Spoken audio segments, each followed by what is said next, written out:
ഇനി നമുക്ക് ബാക്കി വന്ന ചോറ് കൊണ്ട് കറിയൊന്നും വേണ്ടാത്ത അടിപൊളി റെസിപ്പി തയ്യാറാക്കാം. അതിനായിട്ട് ഒരു മിക്സിയുടെ ജാറിലേക്ക് ഞാൻ നമ്മുടെ ബാക്കി വന്ന കുറച്ച് ചോറൊന്ന് ചേർത്ത് വെച്ചിട്ടുണ്ട്. ഒരു മുട്ടയും അതുപോലെ തന്നെ നല്ല ജീരകവും കൂടെ ഒന്ന് ചേർത്ത് കൊടുത്തിട്ട് ഇതുപോലെ ഒന്ന് നല്ല ഫൈനായിട്ട് ഒന്ന് അരച്ചെടുത്തിട്ടുണ്ട്. ഇനി നമുക്കൊരു ബൗളിലേക്ക് കുറച്ച് ഗോതമ്പ് പൊടി, കുറച്ച് അരിപ്പൊടിയാണ് ചേർത്ത് കൊടുക്കുന്നത്.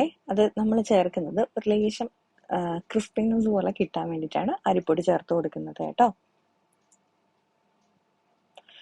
ആവശ്യത്തിനുള്ള ഉപ്പും കൂടി ചേർത്ത് കൊടുത്തിട്ടുണ്ട്. ഇനി നമ്മൾ അരച്ച് വെച്ചേക്കുന്ന നമ്മുടെ ചോറും മുട്ടയും കൂടെ ചേർത്തിട്ടുള്ള അരപ്പ് ഇതിലേക്കൊന്ന് ചേർത്ത് കൊടുക്കുക കേട്ടോ. ഞാൻ ചേർത്തത് നല്ല ജീരകമാണ്. ഇനി ഏലക്കയാണ് താല്പര്യം എന്നുണ്ടെങ്കിൽ അത് ചേർത്ത് കൊടുക്കാവേ. ഇതിപ്പോൾ ഞാൻ ചേർക്കുന്നത് കുറച്ച് നെയ്യിൽ വറുത്ത് കോരിയ ക്യാരറ്റാണേ.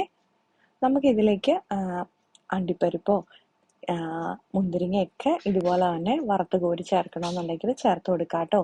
ഞാൻ ലേശം തേങ്ങാക്കൊത്തും കൂടെ ഇതിൻ്റെ കൂടെ ഒന്ന് വറുത്തത് ചേർത്ത് കൊടുത്തിട്ടുണ്ട് കേട്ടോ.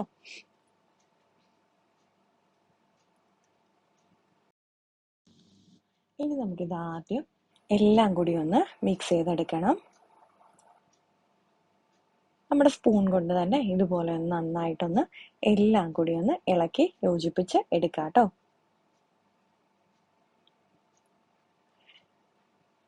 ഇനി നമുക്ക് ഇതിലേക്ക് ചേർത്ത് കൊടുക്കേണ്ടത് കുറച്ച് ശർക്കരയാണ്. ഞാനിപ്പോൾ ശർക്കര പൊടിയായിട്ടുള്ളതുള്ളതുകൊണ്ട് അത് തന്നെ ചേർത്ത് കൊടുക്കുക കേട്ടോ.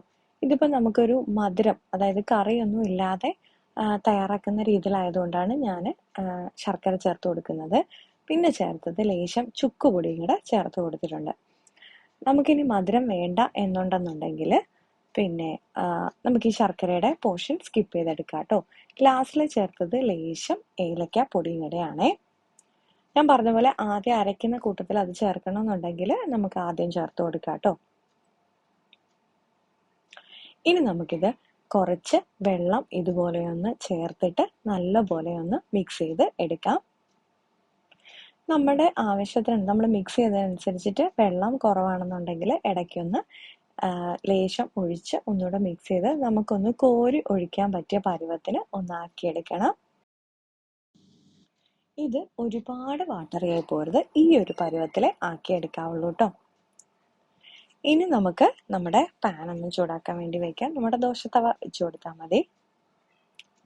നല്ലപോലെ ചൂടായി വരുന്ന സമയത്ത് നമുക്ക് കുറച്ച് നെയ്യ് ഒന്ന് പുരട്ടി കൊടുക്കാം കേട്ടോ. ഇതിന് നമ്മുടെ വെളിച്ചെണ്ണയെക്കാളും രുചി എനിക്ക് തോന്നിയത് നെയ്യാണ്. അപ്പം അതുകൊണ്ട് ഞാൻ നെയ്യൊന്നാണ് പുരട്ടി കൊടുത്തത്.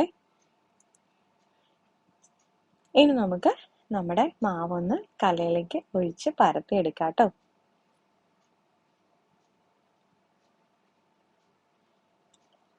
ഇത് ഒരുപാട് ലൂസാക്കി തയ്യാറാക്കുന്നതിനേക്കാളും നല്ലത് ഇതുപോലെ ഇച്ചിരി നമുക്ക് കട്ടിയിൽ തയ്യാറാക്കുന്നതാണേ. ഇത് നമ്മുടെ കല്ലേപ്പരത്തി പോലെ അങ്ങനെ പരത്തി എടുക്കണമെന്നുണ്ടെങ്കിൽ അങ്ങനെ പരത്തി എടുക്കാം കേട്ടോ. അതിപ്പോൾ ഇത്രയും കൂടെ വാട്ടറി ആക്കേണ്ട ആവശ്യമില്ല കേട്ടോ. ഒരു സൈഡ് നല്ലപോലെ മൊരിഞ്ഞ് വന്നതിന് ശേഷം നമുക്കൊന്ന് ഇതുപോലെ ഒന്ന് മറിച്ചിടാം. നമ്മുടെ സാധാ ദോശയെക്കാളും ഒരു ശക്കല സമയം കൂടി എടുക്കുവേ. തീ ലോ ഫ്ലെയിമിൽ ഇട്ട് കൊടുക്കണം കേട്ടോ. അപ്പം നമ്മുടെ അടിപൊളിയായിട്ടുള്ള കറിയൊന്നും വേണ്ടാത്ത സൂപ്പറായിട്ടുള്ള നമ്മുടെ പെട്ടെന്ന് തയ്യാറാക്കാൻ പറ്റിയ ബ്രേക്ക്ഫാസ്റ്റ് റെസിപ്പി തയ്യാറായിട്ടുണ്ടേ. നമുക്ക് ബാക്കിയും കൂടെ ഇതുപോലെ ഒന്ന് ചുട്ട് എടുക്കാം കേട്ടോ.